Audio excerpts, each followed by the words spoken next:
Today, Nvidia is done with these GPUs. AMD finally does it. Intel CPUs just got way better, and AMD just gave a ton of chips a huge upgrade. Also, I'll be returning to my normal style videos soon. It's just been really hectic with all the news coming out of CES.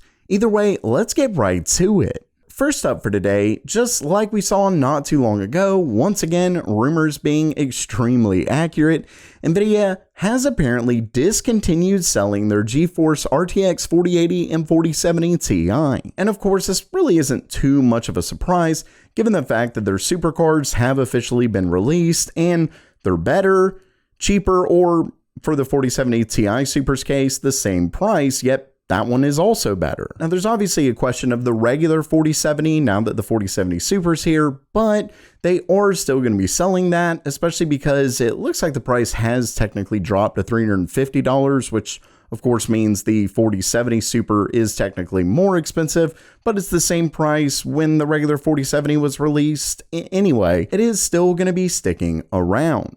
You can see right here, this story originally comes from Andreas Schilling, who is with Hardware Lux. You can see it was asked, EOL end of life confirmed. They said yes, with Nvidia directly. So Nvidia themselves have said the 4080 and 4070 Ti are done. Of course, that just means they won't be selling them. I know with things like end of life showing, you may be a little bit concerned about drivers or something, but obviously Nvidia will keep up with those. And if you like keeping up with things like PC hardware, make sure you subscribe to GamerMeld and hit that bell icon so you'll get notifications. And next up for today, I briefly discussed this in my video Monday for CES, but I wanted to quickly kind of go over it a little bit more. As you can see here, AMD announces Radeon FSR upscaling for video. Remember that I showed it with this image right here. It showed that it was upscaled from 720p to 1440p. You can see it's significantly sharper. It looks much better. Now, unfortunately, this is just a single frame from a video, and you obviously can't really judge the whole video with that. So we'll be looking for more of a real preview from AMD to see just how good this is. But it is definitely exciting. You can see that the upscaling is actually for YouTube and VLC. And next up, before I get to the main story, I wanted to state that Intel actually recently announced that both Arrow Lake, which is coming to desktop, and Lunar Lake, which is coming after Meteor Lake to notebooks, is coming in Q2 of 2024.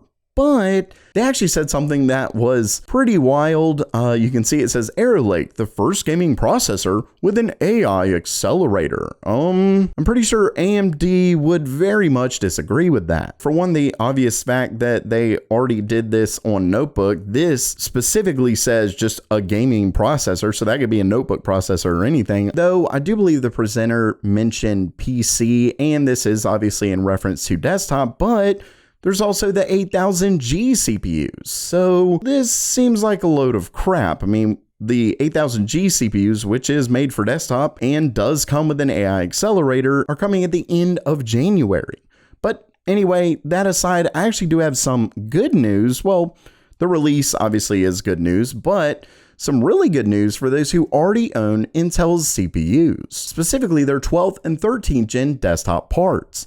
As you can see right here, Intel is officially bringing game-boosting APO optimizations to their 12th and 13th gen CPUs. Remember that APO stands for Application Optimization, and it basically optimizes their different cores for games. You can see that I got a decent boost in Tom Clancy's Rainbow Six Siege, 13%, Metro Exodus, 16%, so not bad at all, but at the time, they stated that they had no plans to bring frame rate boosting APO feature to older 13th and 12th gen CPUs. In fact, it was actually only released on certain 14th gen processors, so it wasn't even released for all of 14th gen. And the reason for that was because Intel actually has to go in and specifically do it for each game and also for each CPU, because this is ultimately optimizations. Well, I guess they had enough pushback because they are bringing it to their older generation CPUs. The question is how long this will end up being a thing and how many games Intel plans to optimize them for it.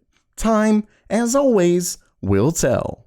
And lastly for today, AMD just released fluid motion frames for their 700 series iGPUs and more. For those who don't remember, fluid motion frames is actually the frame generation tech from AMD that's specifically a driver version. So it basically works on a ton of games, most games in fact. I believe it's DX11 and above. Don't quote me on that, but basically a ton of games. And game developers don't actually have to write code for fluid motion frames. But the downside of that is that it's only supported on certain AMD GPUs, and for obvious reasons, they actually have to be the ones who do the driver. So obviously it can't be supported on Nvidia cards, but it is in fact coming to their integrated GPUs, obviously bringing some pretty massive performance boosts. As you can see right here, it says AMD has enabled fluid motion frames on Radeon 700M integrated GPUs with a new preview driver. Now,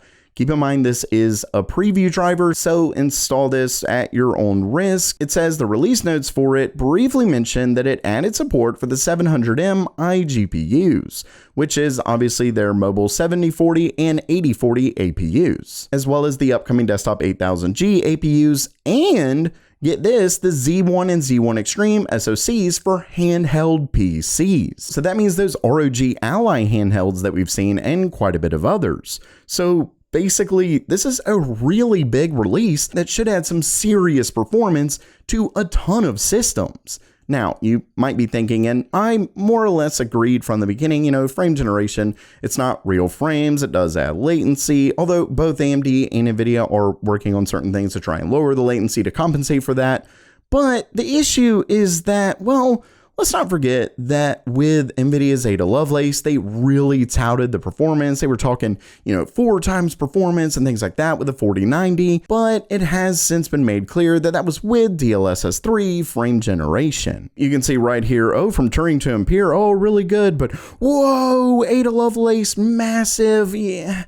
That's just with frame generation. So if they count it, I do think AMD at least somewhat should be able to count it themselves. And with that, AMD is now going after Nvidia because of this. You can see right here, AMD and Nvidia are in a cat and mouse game. When one launches a new upscaling tech, the other follows. It says, traditionally, we've come to expect Nvidia to lead and AMD to follow, but that's not how AMD's Aaron Steinman sees it. He says, quote, I would be curious to know if Nvidia feels now they have to match what we've done in making some of these solutions driver-based. Once again, this means game developers don't actually have to write code for it, so it just works. Of course, AMD has had some growing pains early on when they initially announced it, but from what I've been seeing, it does look like it works much better now. Ultimately, this is some really interesting tech, and I do hope Nvidia releases something similar to it. It would be great for everyone, and once again, this is why competition is so important. So while that does it for today, what have you been thinking about CES so far? Let me know down in the comments below. And if you liked the video, please subscribe, and as always, have a great day.